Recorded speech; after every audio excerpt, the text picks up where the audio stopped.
The poet and philosopher dash dead, এখানে is হবে নাকি আর হবে? সেকেন্ড সেন্টেন্সটা অনেকটা একই ধরনের, the poet and the philosopher dash dead, এখানেও ইজ হবে নাকি আর হবে? এই নিয়ে আমাদের মধ্যে অনেক সময় কনফিউশন তৈরি হয়। কনফিউজড হওয়ার কোনো দরকার নেই, আসুন আজ একটা ট্রিক শিখে নিই, যেটা শিখলে এরকম ধরনের সেন্টেন্সেস গুলোতে কোথায় ইজ আর হবে তা বুঝতে অসুবিধা হবে না। ফার্স্ট সেন্টেন্সটা লক্ষ্য করলে আমরা দেখব এখানে দাটা ইউজ হয়েছে একবার, the poet and philosopher dash dead. আর সেকেন্ড সেন্টেন্সটাতে একটু লক্ষ্য করলে দেখবেন দাটা ইউজ হয়েছে দুইবার, the poet and the philosopher dash dead. First সেন্টেন্সটাতে একজনকেই বোঝাচ্ছে, যে পোয়েট সেই philosopher. The poet and philosopher is dead, মানে একজনই মারা গেছে। That's why here the answer will be is. Second sentence-টাতে the poet and the philosopher dash dead, এখানে two different person কে বোঝানো হয়েছে, মানে দুজন মারা গেছে, তাই এখানে সেন্টেন্সটাতে আনসারটা হবে আর। The poet and the philosopher are dead. এবারে সেন্টেন্সটা লক্ষ্য করুন, the color of the shirts dash nice, এখানে ইজ হবে নাকি আর হবে? অনেকে এখানে শার্টসটাকে দেখে আর বসিয়ে দেয়, কারণ শার্টসটা প্লুরাল ফর্ম, শার্টের সঙ্গে এজ অ্যাড আছে, তাই এখানে আর বসিয়ে দেয়। আমরা সাবজেক্ট দেখে ভার্বকে ডিসাইড করব, আর এই সেন্টেন্সে শার্টসটা সাবজেক্ট নয়, তাহলে সাবজেক্ট কোনটা? এই সেন্টেন্সে সাবজেক্ট হচ্ছে দ্য কালার, শার্টস গুলোর কালারটা হচ্ছে nice, the colour of the shirts dash nice.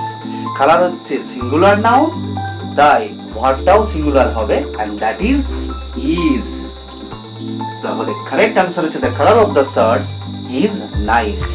ঠিক একই ভাবে বলা যেতে পারে the quality of the mangoes is good, এখানে ম্যাঙ্গোস গুলোর, আমগুলোর কোয়ালিটিটাকে বোঝানো হচ্ছে, and that is singular noun, তাই ভার্বটা হলো is, আর নয়। the quality of the mangoes is good। এই সেন্টেন্সটা লক্ষ্য করুন, neither he nor you dash responsible, এখানে ইজ হবে নাকি আর হবে? কিভাবে ঠিক করব?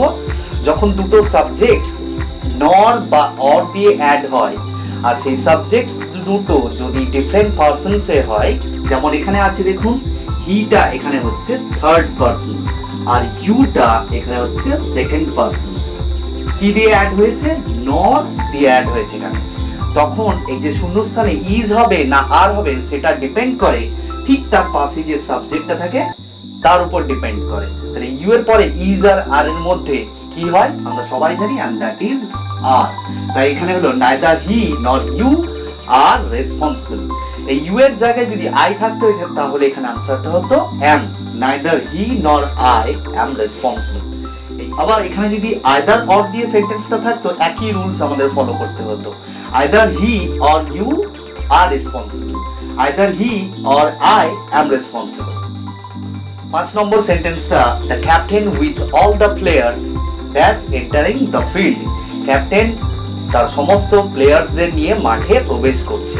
এখানে ইজ হবে না আর হবে? আমরা অনেক সময় এই যে প্লেয়ার্সকে দেখে, প্লেয়ার্সটা যেহেতু প্লুরাল সাবজেক্ট, অনেকজনকে বোঝাচ্ছে, ক্যাপ্টেন তার প্লেয়ার্সদের নিয়ে যাচ্ছে, অনেকজনকে বোঝাচ্ছে, প্লুরাল সাবজেক্ট, তাই এখানে আর বসিয়ে দিই, কিন্তু না, আর লিখলে ভুল হয়ে যাবে। রুলসটা কি তাহলে?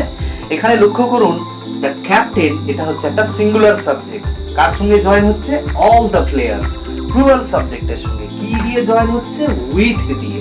তাহলে রুলসটা কি? যখন কোনো সিঙ্গুলার সাবজেক্ট কোনো প্লুরাল সাবজেক্টের সঙ্গে উইথ দিয়ে অ্যাড হয়, তখন ভার্বটা হয়ে যাবে ইজ, আর হবে না। তাহলে এখানে আনসারটা হবে the captain with all the players is entering the field. Last যে সেন্টেন্সটা নিয়ে আলোচনা করব সেটা হলো bread and butter dash my breakfast. এখানে ইজ হবে না আর হবে?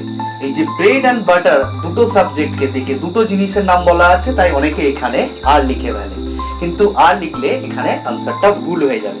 কি লজিকটা কাজ করবে এখানে? Bread and butter dash my breakfast, আমার ব্রেকফাস্টের খাবার হলো ব্রেড অ্যান্ড বাটার।